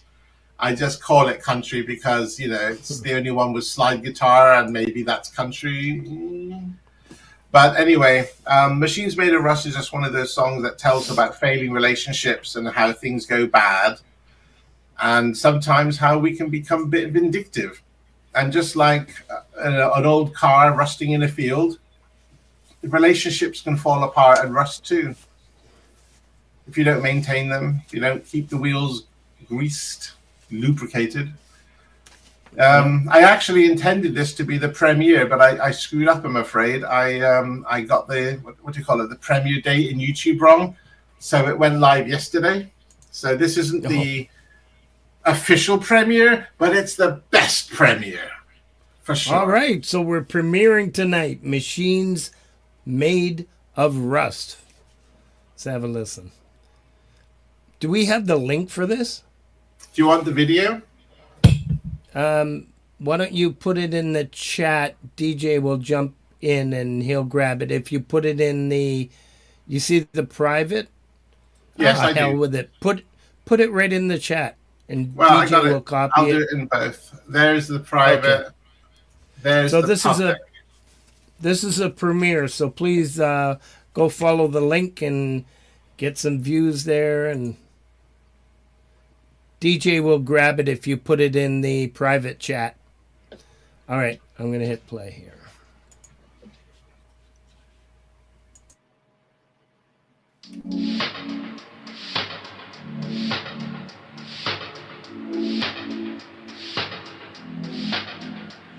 Was a time when I trusted, I gave you my faith. Now we're broken and busted, and nothing feels safe. You delight in my misery, that much is sure. And the reason's no mystery as you walk out the door. I've been watching for a while, I've seen so many signs. You're a fool if you think I let you cross that line. If you wanna go, then go. You can leave me for dead, but I don't think you know what's going on in your head. I don't believe in you, I don't believe in us. Nothing you say is true, what's left when there's no trust. I don't believe in you, I don't believe in us. We're broken and busted, we're machines made of rust. Time when I trusted has long passed away. Now we're broken and busted, and one of us can't stay. You made it your mission to live your own dream. How's that working out? I can still hear you scream. I've been watching for a while, I've seen so many signs. But you're a fool if you think I let you cross that line. You wanna go, then go. You can leave me for dead, but I don't think you know what's going on in your head. I don't believe in you, I don't believe in us. Nothing you say is true, what's left when there's no trust. I don't believe in you, I don't believe in us. We're broken and busted, we're machines made of rust.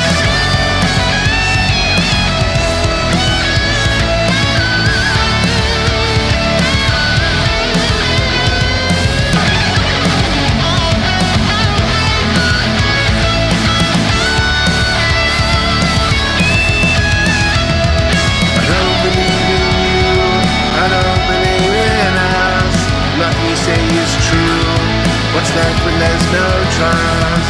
I don't believe in you, I don't believe in us. We're broken and busted, we're machines made of rust. I don't believe in you, I don't believe in us. Nothing you say is true, what's left when there's no trust? I don't believe in you, I don't believe in us. We're broken and busted, we're machines made of rust.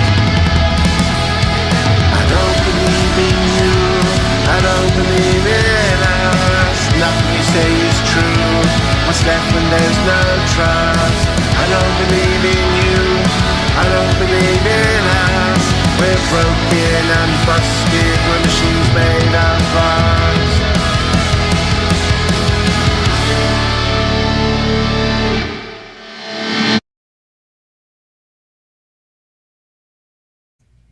Sweet.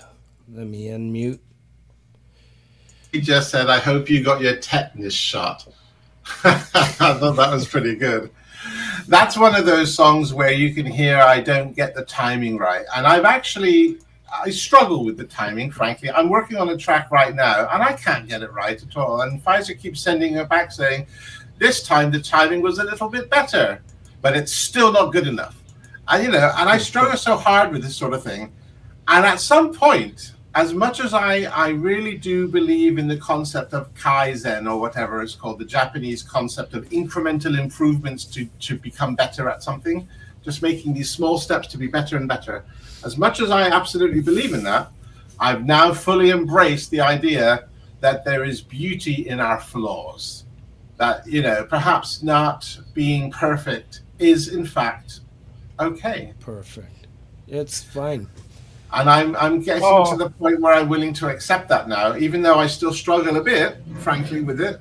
I realize I will never be a master singer. I will never be a great vocalist. That's okay, though, because that's not what I wanted to be. I only wanted to be a songwriter. That's all. But even so, I kind of like the challenge a little bit of trying to create the vocals or create the tone, the sound. But bugger me, I can't stay on time. So you don't want to be like a perfectionist. Like some of my music have done multiple takes, no, but hundreds of takes. Believe me, you do hundreds of takes. You do. Oh yeah, I try. Okay. It's not that I don't want to be. I just fail. Yeah. I just fail. If I don't get it after the third time, I'm picking one of them. I mean, I wish I could say the same, but no, that's what I do with. You can listen if you listen carefully. I know a lot of the musicians out in the chat will agree. If I don't get it after 3 times in the studio, I'm picking one. I'm always trying to find how to do. Okay, so I have bigger challenges, I feel, because first of all, I don't know how to use the microphone. I don't know how to position the microphone. I don't know really which end of the microphone to sing into, frankly. There's that. I remember earlier, I don't know if it was in the pre-chat or whatever, I was talking about how Pfizer would give me advice on how to do things. And he does that a lot. One day I was tidying up my little studio nook here, and I decided I would put my microphone up against the wall because it's out of the way. And it was so convenient for me. All I have to do is just turn slightly and sing into the microphone. It was perfect. Except it's right next to the wall on a corner, and it was creating enormous reflections. And he says he could practically map the room from the reflections. And so I've learned to put it over on this side and so on. And these things are obvious to most people, I imagine, but they were not to me. So not only am I struggling with my timing, with my pitch, I'm also struggling with where to put the bloody mic. And so on, and how close to get to it, and to remember to turn off the fan when trying to record, because otherwise there's that little sound in the background, And then I noticed that the air conditioning system we have. Don't give Brian any ideas. I have this. I have central air system here, and it makes a noise, so I have to turn that off. I go into the bathroom and turn the heater off in there. I turn off the fans in here. I get all the electricals down as much as possible. And it's still not really a good quality vocal or a good quality sound. And they sound okay to me when I hear the song. Okay to me too. Yeah. Thank you. Of course, if you heard the raw vocal, you would hear artifacts in them, or for example, here's exactly what I do frequently, right? I've got it sitting next to my desk, the microphone on a little stand, and I pull out my keyboard and I bang into the mic. And the number of times I've done that in the middle of a recording is ridiculous. I am still very much learning, and the production process, the production side of it, I've discovered is as much an art as the songwriting part of it. And if you're going to be a home recording studio artist, you're going to have to spend a long time studying a great deal of very esoteric subjects. I mean, do you think that you never really stop learning? Because when you finish learning, it's basically you can't go Yeah, anywhere. yeah, you you're know? right. You never stop learning, for sure. Yeah. For sure. Can I? Oh, I'm sorry. Please. Oh, I think every single video I see you on the left and I see a woman on the right. The Who's that thumbnail. woman? Yeah.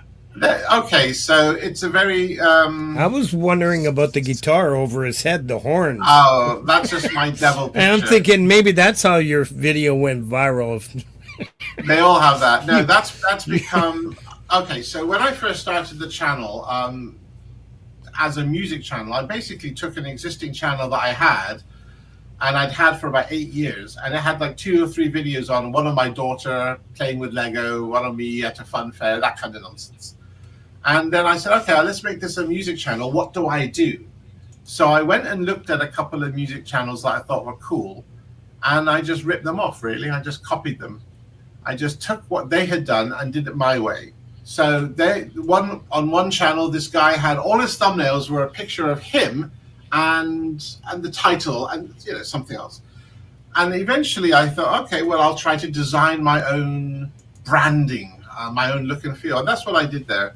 So all my thumbnails started out one way, then they morphed into a different direction as I became more, I would say, familiar with the concept of branding. And now I feel that I've got a good handle on that, or at least as good as I'm going to get. But one thing that I've learned is, if you want to get more clicks, put a hot chick on your thumbnail. Do you know that person? No, it's just okay. Normal. And hey, Laurie, can you send me some pictures? I've also learned something else about the last half a dozen thumbnails or so. I think I might have a hair fetish. I don't understand why. So something going on there, I suspect. All the models I've been picking have got this wild flying hair, and somehow, ironically or weirdly or just happenstancely, some of it brushes onto the left image. That's funny. So I've got to say, even when you mentioned it earlier, I still did not want to say it. But if I see Barry Glenn putting it in the chat, I'm going to disclose something. I wasn't such a genius after all when I fixed my sound. I realized that this microphone, I didn't know there was 2 sides to it. I had it turned on the other side. I'm sorry. Yeah. Somebody fill me in on this. Which side of my microphone is the good side? Yeah. Is it this side? How do you know? Well, that sounds closer. Yeah. And then I don't know. I'm actually partially deaf in one ear, which I've never disclosed in public before, but now you know. So that if I don't actually hear the difference between 2 takes, that's possibly why. But I don't really know. All right. Is there? All right. That's it. That's it. I feel terrible I don't feel better about talking about it. Anyways, it was this has been a great show. Do you have any more questions there, Brian? We're getting near. Yep. Oh, Go ahead. I have one more I think I can give. Yeah. So what's a song? There's like 2 songs and two spectrums. Like what's like the most stripped down song, like the most bare song, like not a lot of instruments or not a lot of layers of vocals, and then one that's like loaded with like layers of instruments. All right, fairly stripped down. It's mostly acoustic. It's stylish as a movie star. Yeah, that's one of my oldest songs. It goes back to probably 89 or maybe that region of time, 87, 89, something like that. Stylish as a movie star. It's ultra simple. It's just basically the D chord with fiddly bits, and then a more complex song I would say would probably be City Lights, because not only does it have a nice orchestral thing going on and nice crunchy guitars and super duper drums, it has backwards guitar, and I like that. Oh, that'd be nice to try, the backwards guitar. Yeah. It's really freaky because you have to That'd try be something to play right up your alley there, Cube. Yeah, I think so. Yeah, very avant-garde, experimental. And I'm still thinking about the fan when he lifted it up. I'm thinking, I can see Brian grabbing the guitar and facing a huge fan and seeing what sound comes out of that. If you take the cover off the fan and you get the blades to strike the strings, you can do that really cool Eddie Van Halen thing where he picks really fast. Oh, he doesn't need that. He's got his best friend Robbie Stingle that can pick the strings with his teeth. Oh, really? Yeah. I still need my floppy pick for that, though. Man, we got to stop with this. You got a floppy bag, a floppy pick. What's There's going nothing on floppy here? about my tea bag. There's nothing untoward about my tea bags, let me tell you. I love it. All right. This has been fantastic. Michael, I really appreciate you, your music, especially you coming on and filling us in on your processes. And what do you have coming up? Anything?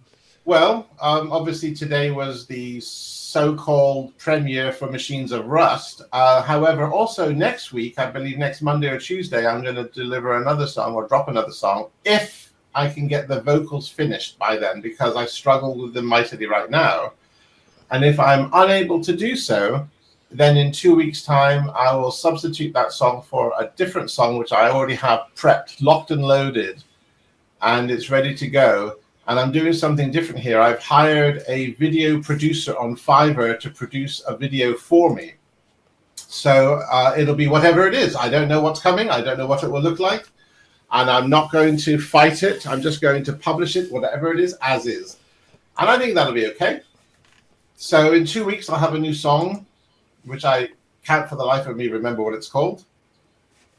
And if I'm lucky, then I will have finished the song that I meant as a tribute to my heroes, Frank, the one that you had written yourself, remember? The Forgotten People, Yes, yeah. Legends Row from my song, and yours is what did you title yours? I Feel You. Very cool. At least that's the working title currently. And I feel you when I sing, sometimes when I dream. That's part of the chorus. And that if I can get that finished, it'll be dropped on the 8th of December for specific reasons I'm sure many of us are aware of. It was a very important and unfortunate date in music history. It was the day John Lennon was murdered. Yeah, and my wife's birthday. Oh, December 8th. Oh, No, it's all good. I'll never forget her birthday. I suppose so. I can remember, I don't know how old I was. Maybe I was 12 was it 1980? yeah, I think 1980. Yeah. So I don't remember how old I was. I guess I wasn't 12. I would have been 15 probably. But I remember going to school and I don't know how I did it, but I had fashioned a black band to wear on my arm that day, or whatever day we went back to school. And some of the teachers had them as well. And it was kind of interesting because one of the teachers that I liked least of all, he had a black armband on. And of course, you was instantly understand why he's wearing it. And what was interesting is, from that point on, I didn't hate him anymore. I felt that we had shared something and we had come together somehow. And in spite of the fact that he was a tough teacher, and I suppose I just rebelled against that, I respected him because I understood now that he and I had a common love. And we both suffered the same tragedy.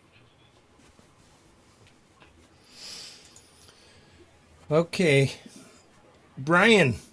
Ended on a downer. Oh, No. You're fine. It's fine. So what do you?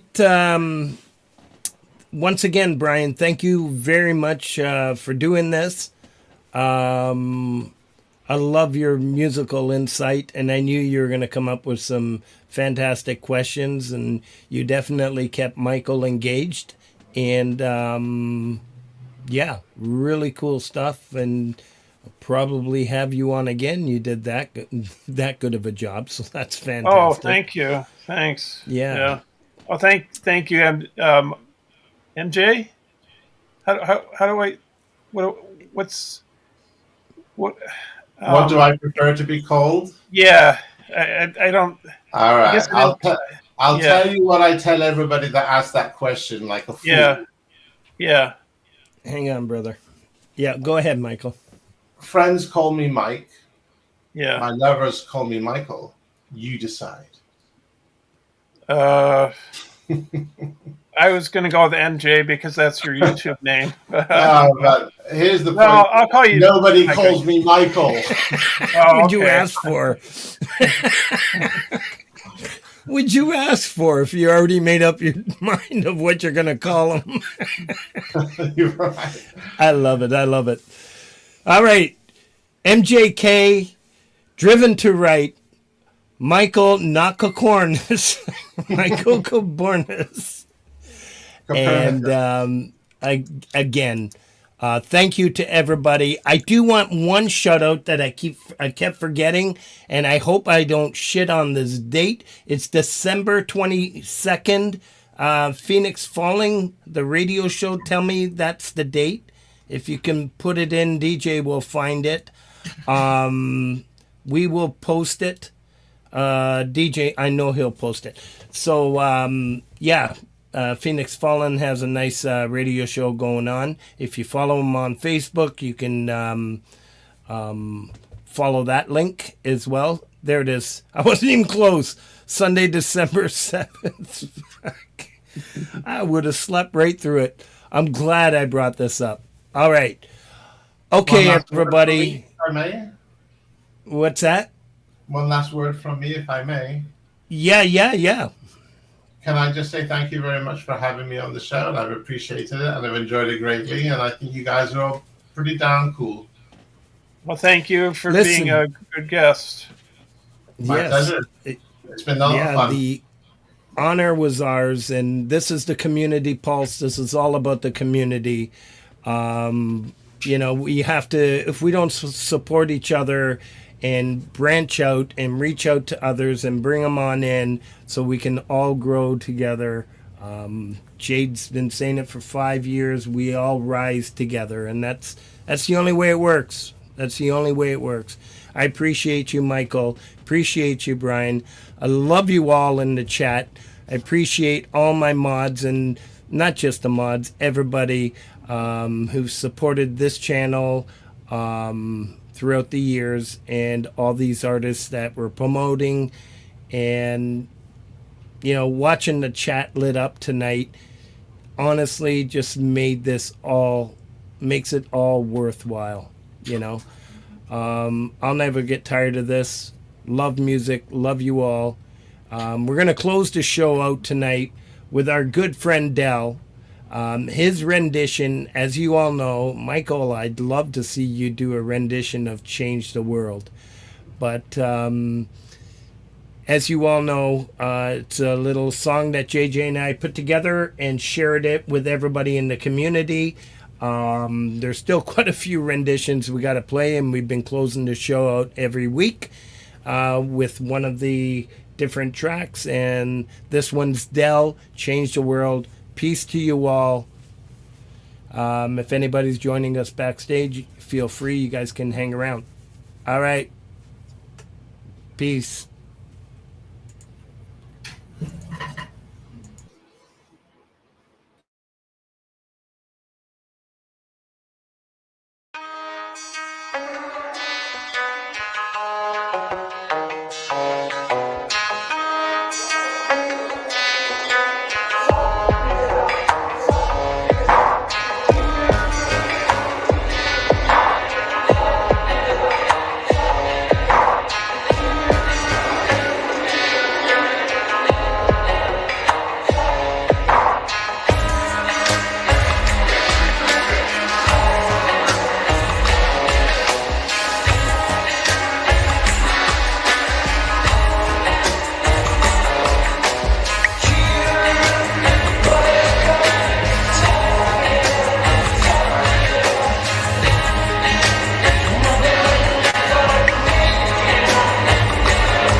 to no good again.